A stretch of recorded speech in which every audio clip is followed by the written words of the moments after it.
Intéressant. Et alors j'ai continué ma petite enquête et je lui dis, mais alors Vitska, suppose qu'un jour je ne puisse pas être avec toi, ce qui est presque tous les jours le cas, et que je sois justement dans Medjugorje, sur la montagne au moment de l'apparition, est-ce que si j'ouvre mon cœur au moment de la venue de la Sainte Vierge va me donner quand même les mêmes grâces qu'elle te donne à toi? Mais bien sûr, si tu ouvres ton cœur, la Vierge vous donne à vous, les pèlerins, les mêmes grâces qu'à nous les voyants si vous ouvrez votre cœur à Medjugorje. Génial, je lui dis. Formidable. Alors je pousse encore ma petite enquête et je lui dis, mais alors voilà Vitska, prenons le cas, si par exemple je suis aux États-Unis et puis que je suis malade là-bas, coincée, et que je ne peux plus du tout venir à Medjugorje, mais si au moment de l'apparition, j'ouvre mon cœur pour accueillir la Sainte Vierge, est-ce que la Sainte Vierge va me donner les mêmes grâces qu'elle te donne à toi, Vitska, qui est voyante? Et là, Vitska me dit, tu sais, la Sainte Vierge aime beaucoup que l'on vienne à Medjugorje, parce qu'elle nous y invite, et c'est sa joie que l'on vienne à Medjugorje. Mais si tu ne peux pas venir ici, eh bien, et si tu ouvres ton cœur loin, elle te donnera les mêmes grâces que si tu étais visité par elle comme je le suis, moi la voyante. Est-ce que vous vous rendez compte de ce que ça veut dire? Est-ce que vous vous rendez compte de ce que ça veut dire? Alors ça nous ouvre des horizons immenses, parce que vous allez vivre quelques jours ici à Medjugorje, mais bientôt vous allez vous retrouver chez vous. Ça veut dire, en clair, que la visitation que la Vierge fait aux voyants, aux si jeunes, qui peuvent donc la voir et la toucher et s'entretenir avec elle, eh bien cette visitation, cette venue de la Sainte Vierge, elle est pour nous et de la même manière, avec la même intensité. Que nous soyons en France, en Belgique, en Suisse, en Amérique, au Canada, au Pérou ou en Australie, si au moment de l'apparition, je tiens à saisir cette grâce de la venue de la Sainte Vierge, comme si j'étais une voyante, eh bien je reçois les mêmes grâces. Et vous savez ce que Vitska nous a dit? La Sainte Vierge a dit, « Chers enfants, je vous donne aujourd'hui des grâces comme jamais encore dans l'histoire je n'en ai donné à quelqu'un auparavant. » Elle a dit ça aux voyants. Une autre fois, Vitska nous a dit, « Ce que la Gospa fait ici à Medjugorje n'a jamais été fait nulle part avant et ne le sera pas après, c'est unique dans l'histoire. » C'est Vitska qui parle.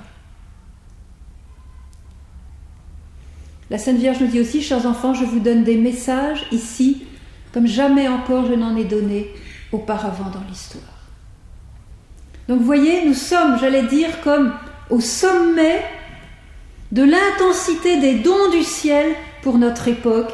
Et ce qui est donné aux voyants d'une manière si indicible, c'est pour chacun de nous qui va ouvrir son cœur, qui va faire confiance à sa mère et qui va l'accueillir. À plusieurs reprises, la Vierge a exprimé ici, je dirais, une tristesse parce que elle a compris que beaucoup de cœurs lui restaient en quelque sorte fermés. Et elle disait, « Si vous saviez combien je vous aime, vous pleureriez de joie. » Et elle a dit aussi un jour un message que vous avez certainement déjà entendu, « Chers enfants, j'aime chacun de vous autant que j'aime mon fils Jésus. » Et elle a ajouté, « Quand quelqu'un se trouve devant vous et qu'il vous demande quelque chose, vous le lui donnez. Mais moi, dit la Sainte Vierge, je me trouve devant tant de cœurs, mais ils restent fermés. Priez pour que le monde accueille mon amour. » Elle a dit ça en juin 84. Elle a dit aussi un message extraordinaire et qui concerne tous ceux qui portent un fardeau et qui ont une souffrance. Elle a dit, « Chers enfants, dès que vous avez besoin de moi, appelez-moi. Quand vous éprouvez des difficultés, si vous avez besoin de quelque chose, venez à moi, appelez-moi. Quand vous m'appelez, je viens. » Voyez, voilà ce que la Vierge nous dit à Medjugorje. Et elle nous dit, chez nous, nous allons rentrer chez nous et nous allons vivre ces visitations. Alors j'ai une autre question à vous poser. On va voir si vous commencez un peu à rentrer dans l'esprit extraordinairement miséricordieux de la Sainte Vierge et grand, la magnanimité, voilà, je vais y arriver, de la Sainte Vierge, c'est-à-dire la grandeur de son cœur. Alors je vais vous poser la question. Est-ce que vous vous souvenez de la visitation qu'elle a faite à la cousine Élisabeth ? Il y a 2000 ans, quand la Vierge a visité sa cousine Élisabeth sous l'inspiration du Saint-Esprit, elle a été dans la maison de Zacharie, et alors la simple salutation de la Sainte Vierge a provoqué, alors là je ne vous dis pas, une super effusion de l'Esprit dans le cœur du petit Jean-Baptiste qui a commencé à tressaillir de joie dans le sein de sa mère, et puis la mère elle-même a été baignée dans l'Esprit Saint, elle a commencé à prophétiser, à reconnaître que sa cousine était la mère du Seigneur, enfin bref, ça a été, j'allais dire le super carton, non, il ne faudrait quand même pas que je parle comme ça, ça a été vraiment la super visitation qui a provoqué, voyez, le plus grand des prophètes, et une grande sainte qu'est Élisabeth, voyez, donc ce jour-là, vraiment, la visitation de la Sainte Vierge a porté beaucoup de fruits. Alors voilà ma question. Est-ce que la Sainte Vierge serait assez mesquine pour se dire, ben voilà, il y a 2000 ans, j'étais sur la terre, et alors ce jour-là, vraiment, j'ai fait la super visitation à ma cousine Élisabeth, voilà. Mais maintenant, 2000 ans plus tard, quand je visite mes enfants de France ou de Suisse ou de Belgique, là chacun dans sa maison, eh bien je me suis un petit peu fatiguée depuis, alors les grâces que je leur donne, elles sont un petit peu moins grandes. Est-ce qu'elle serait assez mesquine pour penser ça ? Non. Non. Ah bon, vous me rassurez. Ça veut dire quoi ? Ça veut dire, vous avez bien compris là, vous commencez à être bon là, hein, alors c'est bien. Ça veut dire que quand la Vierge a fait quelque chose, elle ne peut jamais rebrousser chemin ou reculer dans son intensité. Elle est comme le bon Dieu, la Sainte Vierge, elle agit toujours en crescendo. Ça veut dire que ce qu'elle a fait il y a 2000 ans, eh bien elle va le faire encore plus grand aujourd'hui, parce que ceux qui aiment, eh bien ils aiment en crescendo. Et surtout ceux qui sont au ciel, Maria nous l'a bien dit une fois, quand on est au ciel, eh bien on est de plus en plus beau et on est de plus en plus heureux, il y a un crescendo. Ça veut dire que toutes les grâces qu'a reçues la cousine Élisabeth, eh bien nous allons en recevoir encore de plus grandes, parce que il y a aussi plus de combats à notre époque qu'il y a 2000 ans. La Sainte Vierge nous le dit, Satan n'a jamais été aussi fort qu'aujourd'hui pour détruire les plans de paix, pour détruire les plans de joie, pour détruire ce qu'il y a de beau en nous, nous dit la Sainte Vierge, pour nous tromper de 1000 manières et pour nous faire dévier donc de la voie de Dieu. Elle le dit clairement, relisez les messages. Chacun de nous est aimé par la Sainte Vierge comme elle aime son propre fils Jésus. Donc, celui d'entre nous qui au moment de l'apparition va se dire, voilà, je vais accueillir la Sainte Vierge dans ma vie, eh bien, il peut recevoir ces grandes grâces, parce que la Sainte Vierge viendra avec joie le visiter, le combler et lui donner toutes sortes de bienfaits dont il a besoin pour se rapprocher de Dieu. C'est extraordinaire parce que celle qui vient, c'est la mère qui nous aime, c'est la mère qui répond à notre appel, vous voyez, c'est pas seulement nous qui répondons à son appel, mais elle qui répond à notre appel, et c'est la femme qui écrase la tête du serpent. Et je voudrais vous faire une petite comparaison que la Vierge m'a mise à cœur. J'aime beaucoup aller à Lourdes, je vous fais cette confidence, j'aime beaucoup aller à Lourdes, et je connais aussi Fatima, et j'aime beaucoup ces lieux-là. Qui est-ce qui était à Lourdes parmi vous ? Alors je voudrais plutôt demander qui est-ce qui n'a pas été à Lourdes. Oh ben ça c'est nul, hein, quand on est français et qu'on ne connaît pas Lourdes. Hein. Bon, enfin maintenant vous êtes à Medjugorje, allez vite à Lourdes parce que sinon... Hein.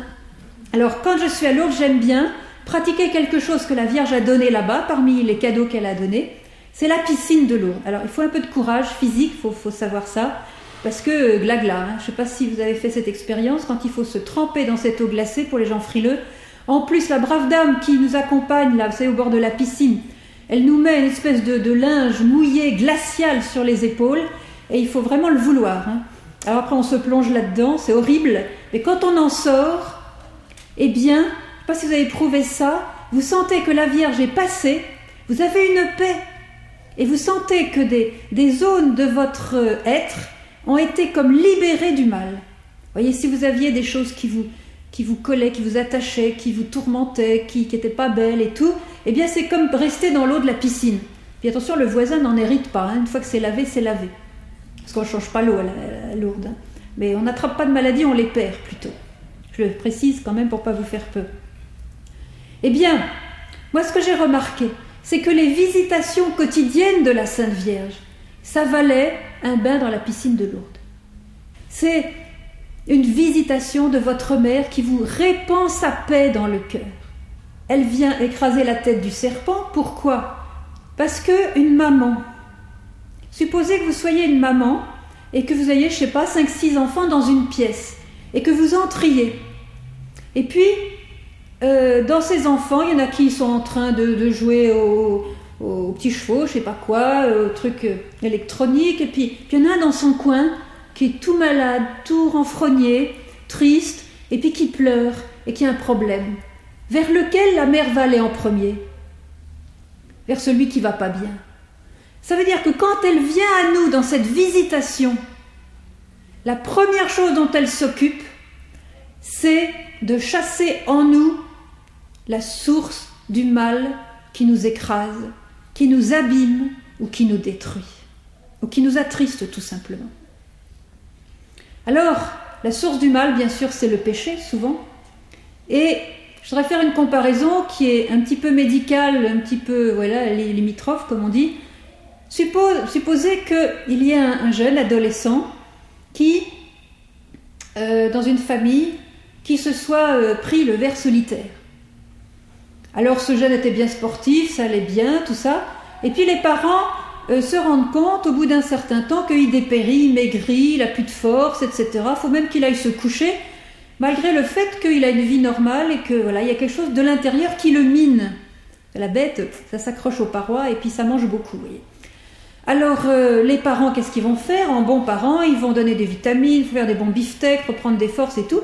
Mais vous aurez beau donner des vitamines, des bons beefsteaks et toutes sortes de bonnes choses, si le ver reste là dans l'intérieur, vous allez continuer à dépérir. Eh bien, qu'est-ce qu'il faut faire ? Il faut diagnostiquer qu'il y a un ver solitaire, puis une fois qu'on sait qu'il est là, il faut zigouiller la bête. Tant qu'on n'a pas zigouillé la bête, c'est pas la peine. Alors, spirituellement, c'est la même chose. Vous avez beau aller à la messe le dimanche, vous avez beau dire votre chapelet tous les jours, vous avez beau faire des œuvres de charité, etc. Si, au fond de vous, il y a un péché que vous entretenez ou une trace vraiment du passage du malin, eh bien c'est comme si vous aviez le ver solitaire dans votre âme, dans votre vie spirituelle, vous allez dépérir spirituellement. Et que fait la Sainte Vierge quand elle vient ? Elle voit tout de suite où est l'ennemi, où est-ce qu'il est placé, et elle vient arracher la cause du mal. Elle vient, en quelque sorte, faire une délivrance. Et il faut bien reconnaître une chose chez nous en France, c'est qu'il est très difficile aujourd'hui de trouver un bon exorciste. Pour ceux qui sont tourmentés, et il y en a de plus en plus, parce qu'on fait tout pour attirer le malin aujourd'hui, même dans les écoles, dans les collèges, chez les jeunes et les moins jeunes, dans les discos, etc. Il y a des pratiques qui attirent Satan, il faut le savoir, comme par exemple le spiritisme, le dialogue avec les spectres, les esprits des morts, les tarots et toutes sortes de choses, vous voyez. Les messes noires, n'en parlons pas. Donc on attire Satan et on lui dit, écoute, entre donc, fais comme chez toi. Alors il y a des jeunes qui sont victimes de ça, vous voyez. Alors, quand la Vierge vient, eh bien, elle fait ce travail de délivrance, vous voyez. Et c'est très beau de voir que notre Mère du Ciel répond aux besoins d'aujourd'hui. Les apparitions de Medjugorje sont une réponse à la carence d'aujourd'hui. Et c'est la maman qui fait ce qu'il y a à faire. Quand elle voit quelqu'un qui est tourmenté, eh bien, elle chasse la bête, j'allais dire, voyez, pour qu'il soit tranquille. Quand elle voit quelqu'un qui est malade, eh bien, elle va d'abord vers celui qui souffre, vers le malade, pour l'aider à retrouver la santé, voyez. Elle résout le mal. Ne vous en faites pas si vous ne comprenez pas très bien ce qui vous arrive dans votre vie. Pourquoi vous avez des angoisses, pourquoi vous avez des insomnies, pourquoi vous en voulez à mort à telle personne qui pourtant vous n'avez pas fait beaucoup de mal, pourquoi vous avez des réactions quelquefois de grande jalousie, de haine, de colère, etc., des choses que vous n'aviez pas avant. Elle va savoir la cause et d'une manière extrêmement délicate, d'une manière extrêmement simple, sans faire de bruit, elle va enlever la cause du mal. Et c'est pour ça que ceux qui vivent vraiment dans l'abandon à la Sainte Vierge, ceux qui vivent cet accueil quotidien de la Sainte Vierge, l'autre jour je parlais avec Yelena, la voyante du cœur, elle me disait, on les reconnaît entre mille.